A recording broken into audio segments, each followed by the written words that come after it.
Sumainyo ang Panginoon. At sumaiyo rin. Ang mabuting balita ng Panginoon ayon kay San Juan. Papuri sa iyo, Panginoon. Noong panahong iyon, sinabi ni Jesus sa kanyang mga alagad, "Ang tumatanggap sa mga utos ko at tumutupad nito, ang siyang umiibig sa akin. Ang umiibig sa akin ay iibigin ng aking Ama. Iibigin ko rin siya at ako'y lubusang magpapakilala sa kanya." Tinanong siya ni Judas, hindi ang Iscariote, "Panginoon, bakit po sa amin lamang kayo magpapakilala ng lubusan at hindi sa sanlibutan?" Sumagot si Jesus, "Ang umiibig sa akin ay tutupad ng aking salita. Iibigin siya ng aking Ama at kami isa sa Kanya at mananahan sa Kanya. Ang hindi umiibig sa akin ay hindi tumutupad sa aking mga salita. Hindi akin ang salitang naririnig ninyo, kundi sa Amang nagsugo sa akin. Sinabi ko sa inyo ang mga bagay na ito, samantalang kasama pa ninyo ako. Ngunit ang patnubay, ang Espiritu Santo, na susuguin ng Ama sa pangalan ko, ang siyang magtuturo sa inyo ng lahat ng bagay at magpapaalala ng lahat ng sinabi ko sa inyo." Ang mabuting balita ng Panginoon. Pinupuri ka namin, Panginoong Hesukristo. Isang magandang gabi po sa inyong lahat. Ngayon po ay Lunes at tayo ay nasa ika-5 linggo ng ating pong pagdiriwang ng Pasko ng Pagkabuhay. Sabi dito sa ating Ebanghelyo, "Ang tumatanggap sa mga utos ko at tumutupad nito, ang siyang umiibig sa akin." So madali pong sabihin, kung tatanungin ko kayo ngayon, o tatanungin tayo ngayong lahat, iniibig mo ba ang Diyos? Meron bang sasagot ng hindi? So halos lahat sasagot kapag tinanong, iniibig mo ba ang Diyos? Kasi madali lang magsabi ng I love you. Madali lang magsabi ng iniibig kita. Pero ang pag-ibig ay isang desisyon na dapat nating gawin, isang desisyon na dapat nating piliin. Ang pag-ibig ay hindi isang damdamin.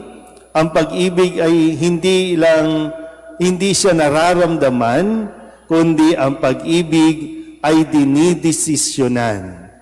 Kaya bago mo sabihin o kung sakaling magpapahayag ka ng iyong pagmamahal, handa ka bang patunayan nito? Handa mo bang ipakita ito sa gawa, sa pagkilos? Kasi hindi pwedeng ang pag-ibig ay salita lang. Ang pag-ibig ay may kalakip na pagkilos. Kaya mo ba? Kaya nga sabi ni Kristo, di ba? Ang tumusunod at tumatanggap ng aking utos, yun lang ang umiibig sa akin. Yung totoong umiibig. Ano bang utos ni Kristo? Ibigin ang kaaway. So, paano to? Utos to eh. Sabi natin, iniibig ko ang Diyos. Ang sabi ni Kristo, sige nga, patunayan nga natin. Kasi yun lang, sabi, malinaw naman, no? Yung mga tumatanggap ng aking utos at tumutupad nito, yung siyang tunay na umiibig sa akin. Kaya nga isang grasya yung hihingi natin sa Diyos, no? Sa bawat pagdalo natin sa misa, na magkaroon tayo ng lakas, tibay ng loob, na maipakita talaga sa gawa. Kasi pwedeng sabihin natin, nagsimba ako. Bakit? Iniibig ko ang Diyos eh. Tandaan nyo, kaya tayo may misa dahil mahal tayo ng Diyos. Hindi sa mahal natin ng Diyos, kundi dahil mahal tayo ng Diyos at ipinapakita niya ito. Ibinibigay niya ang kanyang sarili. So, nasa na ba tayo pagdating sa pag-unawa natin sa mahal ko ang Diyos? Baka nandun lang tayo sa gusto kong matutunang piliing mahalin ng Diyos. Hindi pa talaga natin na ipapakita at napatutunayang mahal natin ang Diyos. Pero gusto nating mahalin ang Diyos. Kaya ngayon, ibinibigay muli ni Kristo, paano natin mapapatunayan, paano natin maipapakita na mahal natin ang Diyos sa pamamagitan ng pagsusumikap na matupad ang kanyang mga utos. Minsan mayroong kabataan na nagtanong kasi namumblema siya.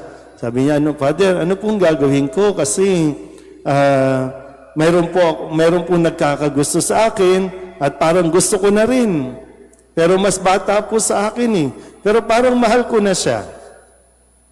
Sabi ko lang, okay, kung mahal mo ba talaga? O di sige, pag-aralin mo. Ay, bakit ganun? O, di ba?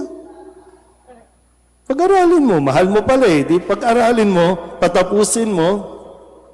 Di ba sa inyong mga mag-asawa, mahal mo, di ba? O di pakainin mo, magtrabaho ka para sa kanila. Kasi ganun. Pag mahal mo, ipapakita mo. Hindi lang sa salita, kundi dapat sa gawa. Amen?